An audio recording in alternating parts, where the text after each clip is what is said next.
My name is Rebecca Hale, and I'm about to tell you how a single sentence buried in a contract brought down a billion-dollar acquisition. They invited me to lunch to sign my own death warrant, while they were still picking up their chopsticks and pouring congratulatory wine. I had already scheduled a meeting with my lawyer before the appetizers arrived. A billion-dollar deal doesn't die from big mistakes. It dies from one sentence in a contract that nobody bothered to read. And this story will show you why. The champagne tasted like battery acid, but I smiled and raised my glass anyway. Around me, 200 Atlas Edge employees celebrated their newest acquisition, my company. StreamCore. Sold for $1.1 billion just 48 hours ago, the restaurant they'd chosen screamed Silicon Valley excess. The kind of place where they serve deconstructed Caesar salads and charge $80 for the privilege of reassembling your own lunch. To integration and innovation. Their newly appointed CEO, Marcus Chen, stood at the head of the table, his Patagonia vest pristine and unwrinkled. Everything about him was pristine and unwrinkled, from his MBA haircut to his practiced smile. He'd never written a line of code in his life, but here he was, running my life's work.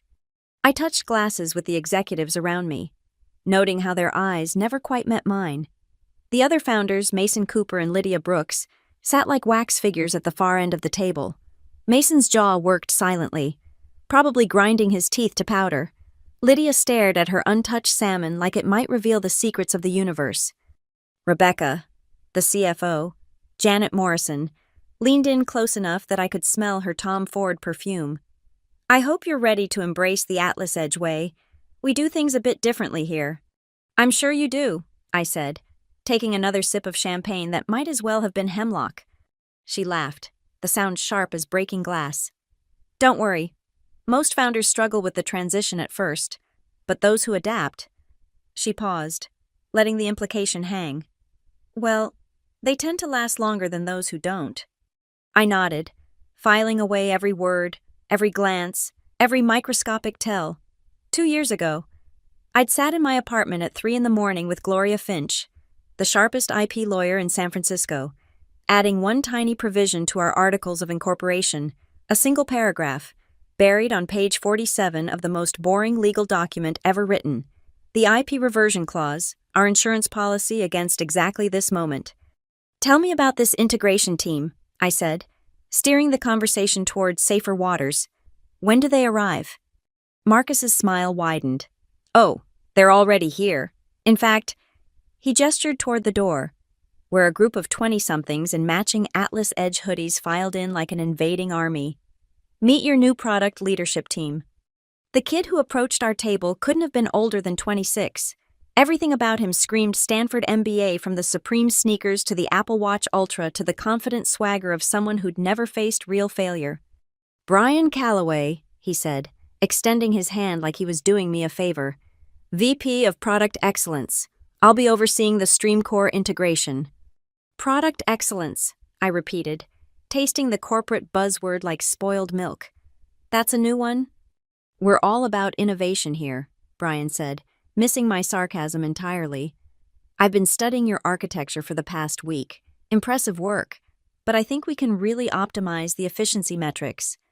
Mason made a sound somewhere between a laugh and a choke. I kicked him under the table. Efficiency metrics, I said. Of course. And what specific optimizations did you have in mind? Brian launched into a PowerPoint presentation he'd apparently memorized, complete with hand gestures, something about leveraging synergies and right-sizing the stack. Every third word was either blockchain or AI, whether it made sense or not. I nodded along, mentally calculating how long before this kid destroyed everything we'd built. The first step, Brian continued, is documenting all your processes. We'll need comprehensive reports on every system, every decision, every line of code. Reports, Lydia finally spoke, her voice flat. Instead of actually building things, documentation is crucial for scalability, Brian said, as if reciting from a textbook. I'm sure you understand. The lunch dragged on for another hour. More executives introduced themselves, each one more disconnected from actual product development than the last. The director of happiness wanted to discuss culture fit assessments. The chief innovation officer, a title that apparently meant nothing, talked about disrupting our own disruption. By the time they served dessert, I'd counted 17 different ways they planned to murder our product. "One more thing," Marcus said as we prepared to leave. "We'll be restructuring the engineering team starting Monday. Nothing major, just some organizational optimization." "Organizational optimization," I repeated, meaning, well, we find that founders sometimes struggle to let go of day-to-day operations. So we're creating advisory roles for you and the other original team members. You'll still be involved, of course, just in a more strategic capacity.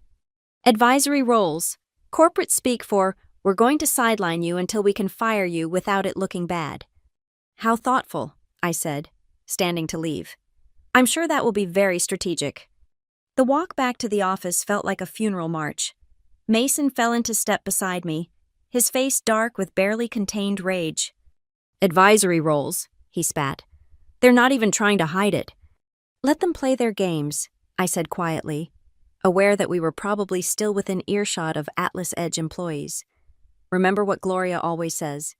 "Document everything," Lydia finished, catching up to us. "Already started. That Brian kid sent me 16 emails during lunch. 16, all of them contradicting each other." We spent the rest of the afternoon in our soon-to-be former offices, watching the integration team swarm through our workspace like termites. They put up motivational posters over our whiteboard diagrams. They scheduled mandatory alignment sessions for the engineers. They installed time-tracking software on every computer.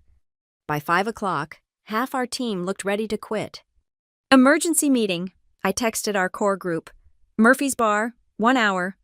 Murphy's was our refuge, a dive bar 6 blocks from the office where tech bros feared to tread.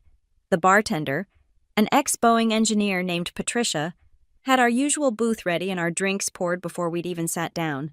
"So," Patricia said, sliding a whiskey in front of me, "how bad is it?" "Remember when Boeing bought your startup?" I asked. "They made us use Internet Explorer and killed the product in 6 months. This might be worse." Mason slammed his beer hard enough to make the table shake. "They changed my Slack permissions. I can't even access my own channels anymore. They made me explain our API architecture to that Brian kid 3 times, Lydia added. "He still doesn't understand what an API is." One by one, our lead engineers filtered in. Sarah Chen, our infrastructure lead, looked like she'd aged 5 years in one afternoon. Tom Washington, who'd built our entire authentication system from scratch, carried a cardboard box, never a good sign. "They fired me," Tom said simply. "Said they're bringing in their own security team." The table erupted, everyone talking at once, voices rising with each interruption. I let them vent for a few minutes before raising my hand for silence. "Listen carefully," I said, dropping my voice low enough that everyone had to lean in. "What I'm about to tell you doesn't leave this table."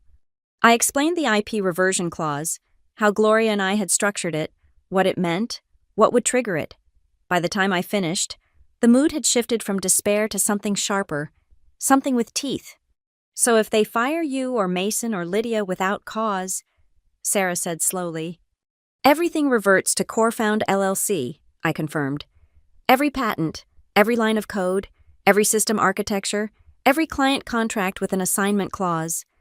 "Holy shit," Tom breathed. "You built a kill switch."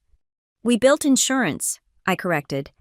"But it only works if we document everything, every bad decision, every broken system, every time they violate their own integration promises."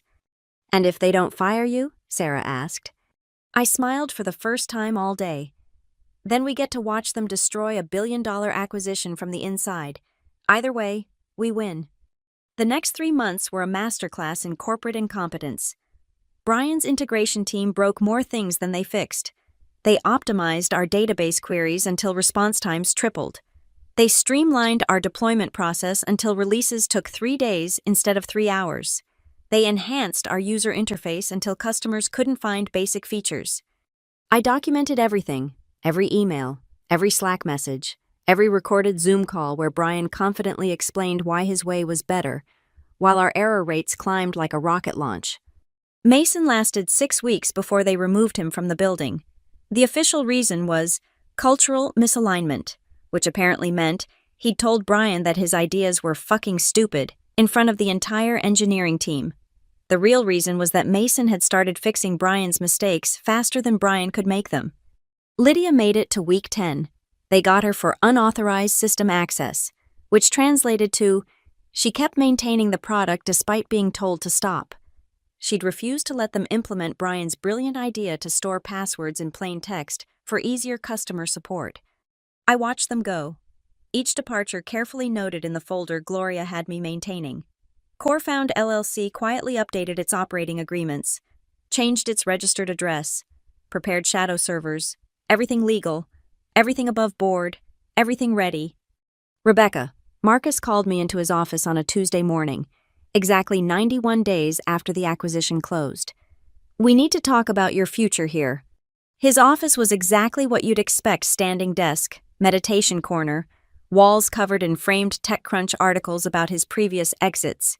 He gestured to a chair that was deliberately lower than his, a power play so obvious it was almost charming. I've been reviewing your performance, he said, sliding a document across the desk. And I'm afraid we're going to have to part ways. I picked up the termination agreement, scanning for the magic words. There they were, buried in paragraph 3, position elimination due to strategic restructuring. No cause, no performance issues, no misconduct, just corporate speak for "we want you gone." This is effective immediately, I asked, keeping my voice steady. We find it's best for everyone. Clean break, your equity vests normally, of course, and there's a generous severance package. Conditional on signing this non-compete and non-disclosure agreement, I finished, flipping to the back pages. Standard procedure, I'm sure you understand. I understood perfectly. I also understood that in approximately 24 hours, Marcus Chen was going to have a very different kind of meeting in this office. I'll need to have my lawyer review this, I said, standing to leave. Of course, but Rebecca? He stood too, trying to maintain his height advantage. I want you to know this isn't personal. You built something amazing. We just need to take it to the next level. The next level, I repeated. Right. Security escorted me out. The walk of shame past employees who avoided eye contact. Someone had already packed my desk into a cardboard box. Another power play. Another tiny humiliation. I carried it to my car, drove home, and called Gloria. They fired me, I said when she answered. No cause. Strategic restructuring. I could hear her smile through the phone. I'll file the notice in an hour. Want to grab dinner? I have a feeling tomorrow's going to be interesting. That night, I sat in my apartment with Mason and Lydia, watching our phones buzz with messages from former teammates. The Atlas Edge integration was falling apart in real time. Customer complaints flooding in. Systems failing. Brian's latest optimization had somehow deleted 3 months of user data. Think they know yet? Mason asked, refreshing the Corefound admin panel. Not a chance, Lydia said. Brian's probably writing a PowerPoint about how the founders were holding them back. At exactly 9:00 a.m. Pacific the next morning, Gloria's paralegal delivered the notice to Atlas Edge's registered agent. At 9:47 a.m., every StreamCore system started returning a new error message. License expired. Please contact Corefound LLC for renewal. The first call came at 9:52 a.m. What did you do? Marcus screamed loud enough that I had to hold the phone away from my ear. I'm not sure what you mean, I said calmly. I don't work for Atlas Edge anymore, remember? The systems are down. Everything's locked. That does sound like a problem. Have you tried turning it off and on again? This isn't funny. We have enterprise clients threatening to sue. Then you should probably talk to your legal team. I'm sure they can explain the IP reversion clause in your acquisition agreement. Silence, beautiful, golden silence. The what? Section 47, subsection 3, paragraph B. I'd read it carefully if I were you. Have a great day. Marcus. I hung up and turned off my phone. Gloria had advised me to be unreachable for at least 48 hours. Let them panic. Let them scramble. Let them fully understand their position before opening negotiations. The tech press picked up the story by noon. Atlas Edge acquisition implodes as founders activate IP clause. By evening, it was trending on Hacker News with over 1,000 comments. Someone leaked internal Slack messages showing the integration team frantically trying to understand why none of their passwords worked. Senior engineers flee Atlas Edge as Stream Core systems lock down. That was Day 2's headline. Sarah Chen and 6 others had already resigned, their contracts allowing them to follow the IP to its new home. Atlas Edge stock plunges 30% on acquisition failure. Day 3 brought financial pain to match the technical disaster. On Day 4, Gloria's office received a formal request for an emergency meeting. They're offering $10 million for a temporary license, she told me over lunch, just to keep the lights on while they negotiate. No. $20 million. No. Rebecca, they're desperate. We could probably get… Gloria, it's not about the money. They bought our company to kill it. They fired us to steal it. Now they get to explain to their board how they spent $1.1 billion on nothing. She smiled. So what do you want to do? We rebuild, better, without them. CoreFound LLC became Lantern Systems 2 weeks later. We set up shop in the same converted warehouse where StreamCore had started 5 years earlier. The walls still had marks from our original whiteboards. The coffee machine still made that weird grinding noise. It felt like coming home. Mason and Lydia came back immediately. Sarah brought half the original engineering team. Tom Washington showed up on our first day with a box of donuts and his laptop, ready to rebuild everything Brian had destroyed. No integration teams, I said at our first all-hands meeting. No VPs of excellence, no strategic initiatives, just building things that work. The cheer that went up could probably be heard at Atlas Edge headquarters. Our first customer signed within a week, one of StreamCore's enterprise clients, who'd been frantically trying to escape their Atlas Edge contract. The second came 2 days later. By the end of the month, we had 40% of StreamCore's original revenue secured under new agreements. They're claiming tortious interference, Gloria told me during one of our regular check-ins, also theft of trade secrets, breach of fiduciary duty, and about 6 other things they made up. And their legal team is very expensive and very bad at reading contracts. The IP reversion clause is airtight. They can claim whatever they want, but they signed the agreement. They triggered the clause. The IP is yours. Atlas Edge's lawyers spent 6 months fighting the inevitable. Every filing just made them look worse. The discovery process revealed Brian's emails calling our architecture garbage that needs to be rebuilt from scratch, while simultaneously claiming we'd stolen proprietary technology. The press had a field day. Atlas Edge admits integration team never understood acquired technology. Internal emails. Show Atlas Edge. Planned founder firings from day 1. The $1 billion clause. How 3 founders outsmarted Silicon Valley. Marcus Chen resigned to pursue other opportunities after the board meeting where he had to explain how he'd lost $1.1 billion and gained nothing. Brian Calloway updated his LinkedIn to remove any mention of StreamCore or Atlas Edge. The integration team scattered to inflict their expertise on other unsuspecting companies. I kept one souvenir from the whole experience, a screenshot of Atlas Edge's systems returning license expired errors. I had it printed and framed, and it now hangs in Lantern's conference room as a reminder. You know what the funny thing is, Mason said one evening as we watched the sunset from our office roof. The Lantern System sign glowed softly against the darkening sky. They could have just worked with us, kept us on, let us build what we were building.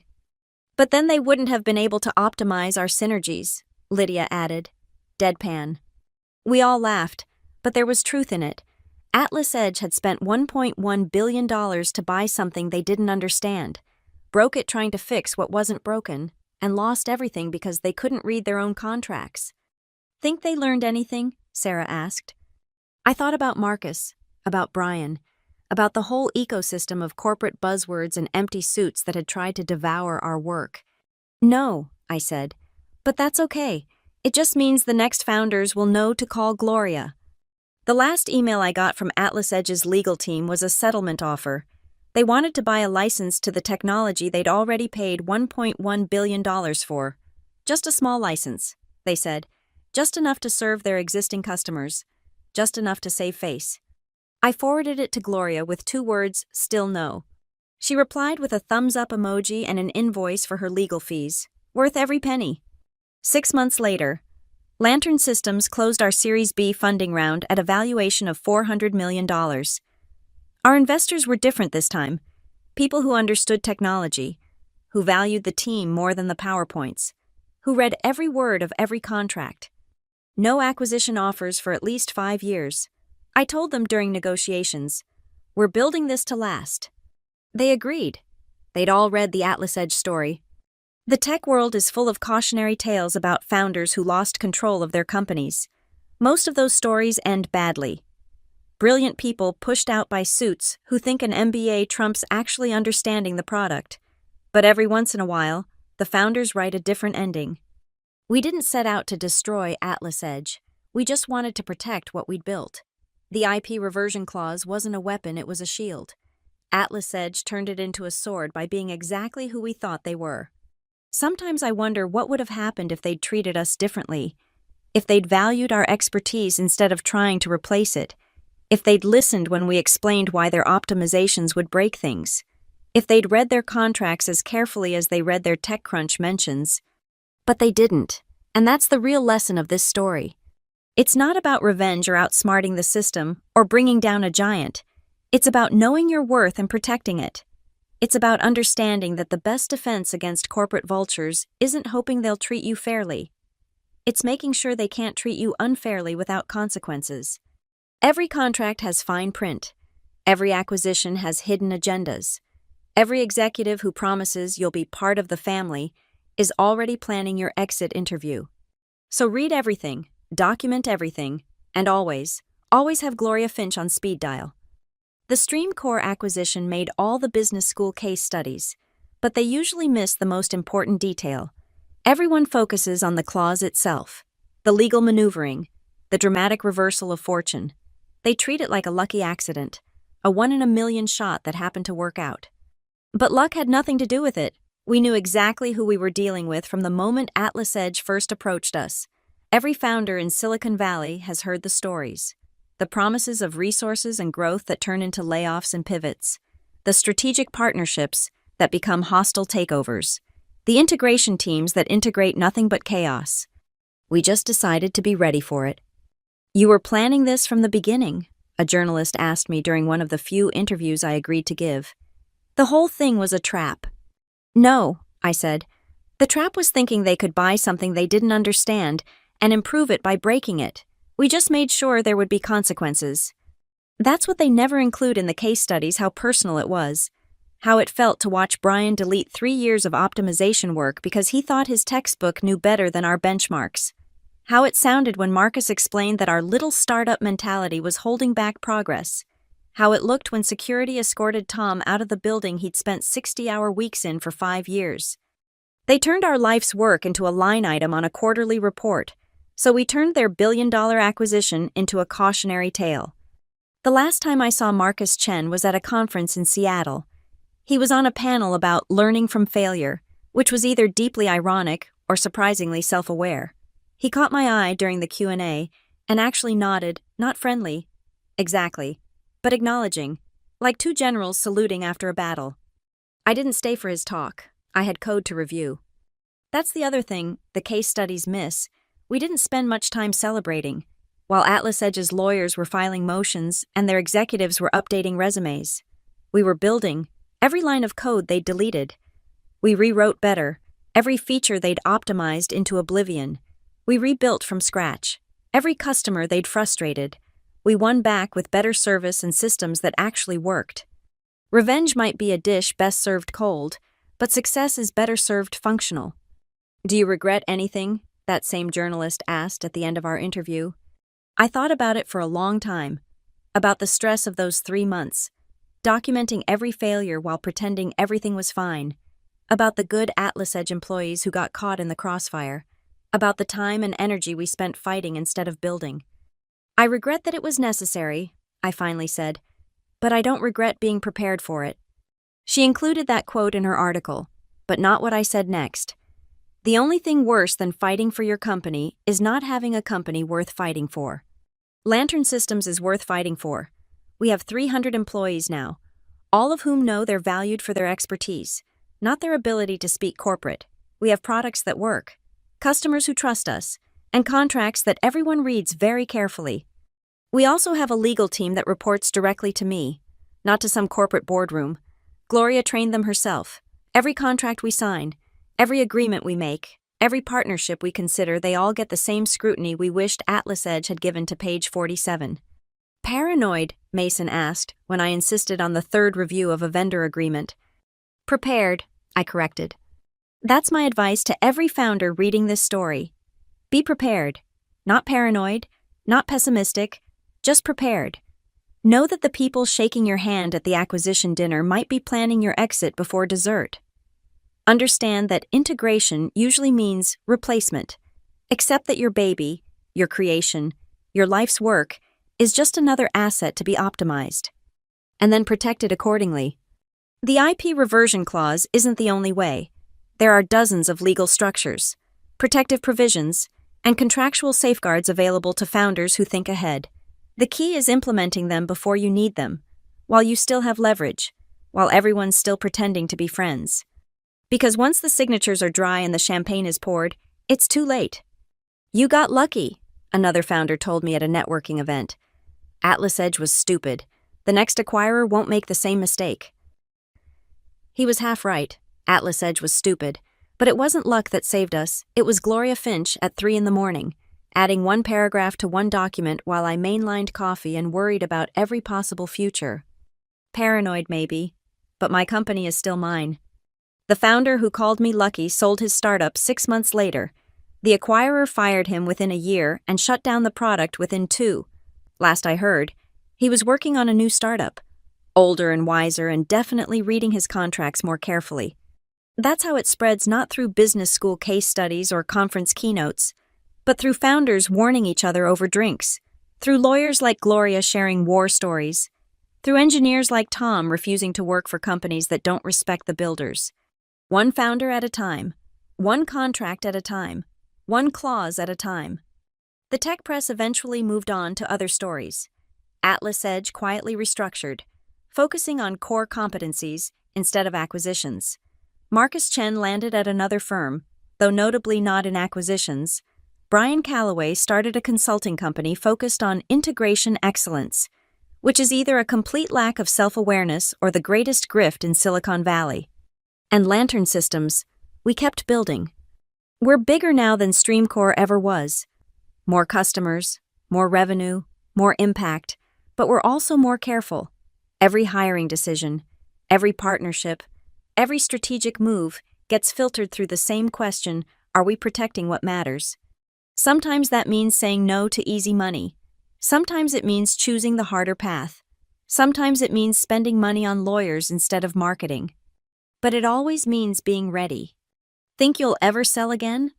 People ask me that a lot. Maybe, I tell them. To the right buyer, at the right time, under the right terms. And if they try to fire you, I smile. Then they better read their contracts very carefully. The StreamCore story has become Silicon Valley legend at this point, told in hushed tones at founder meetups and VC offices. The details shift with each telling. Sometimes the clause was hidden on page 100. Sometimes we planned the whole thing from day one. Sometimes Atlas Edge lost $10 billion instead of 1. But the core truth remains. A company tried to steal what they'd bought, and the founders were ready for them. That truth matters more than the details. It matters because it reminds every founder that they have options, that the standard playbook isn't the only playbook, that David doesn't always have to lose to Goliath if David has a good lawyer and reads the fine print. You changed the game, a young founder told me recently, stars in her eyes like I was some kind of hero. No, I said, I just refuse to play by their rules. There's a difference. Changing the game implies creating new rules everyone has to follow. We didn't do that. We just used the existing rules better than they did. We read what they didn't read. We planned for what they assumed wouldn't happen. We protected what they thought was already theirs. That's not revolutionary, it's just thorough. But in a world where billion-dollar deals get made on handshakes and assumptions, where due diligence means checking financial statements but not reading contracts, where integration means destruction and optimization means ignorance, maybe thorough is revolutionary enough. The last thing I'll say about the StreamCore acquisition is this. It didn't have to happen the way it did. Every step of the disaster was preventable. Every mistake was avoidable. Every conflict was unnecessary. All Atlas Edge had to do was exactly what they promised in that first meeting. Keep the team together, respect the expertise, build on what worked instead of breaking it to prove they could. But they couldn't help themselves. The scorpions stung the frog because that's what scorpions do. Atlas Edge destroyed Streamcore because that's what acquirers do. Unless the frog is ready, unless the frog has armor, unless the frog has Gloria Finch and page 47 and the wisdom to use them, then the scorpion stings itself. I'm in my office at Lantern Systems as I write this, the same converted warehouse where it all started. Outside my window, I can see our engineers collaborating on the next release. No integration teams, no VPs of excellence, just people who understand the technology building things that work. My phone buzzes with a text from Gloria. New founder wants to meet, acquisition offer on the table, want me to draft the protections. I text back always, because that's the real lesson of the Streamcore story. Not that we won or that Atlas Edge lost, not that revenge is sweet or that contracts matter. The lesson is simpler. Be ready. The next Marcus Chen is out there right now, polishing his pitch deck and practicing his handshake. The next Brian Calloway is updating his LinkedIn and memorizing buzzwords. The next billion-dollar acquisition that ends in tears is being negotiated in some conference room. But the next prepared founder is out there too, reading contracts, adding clauses, building protections, learning from our story, and writing their own. To them, I say this. You don't have to accept the standard terms. You don't have to trust their promises. You don't have to let them destroy what you've built. You just have to be ready when they try. And maybe, if you're very lucky and very careful, you'll get to frame your own screenshot of license-expired errors, a reminder that sometimes the best revenge isn't served cold. Sometimes it's served as a system error at 9:47 a.m. Pacific on a Tuesday morning, while a billion-dollar company realizes they bought nothing at all.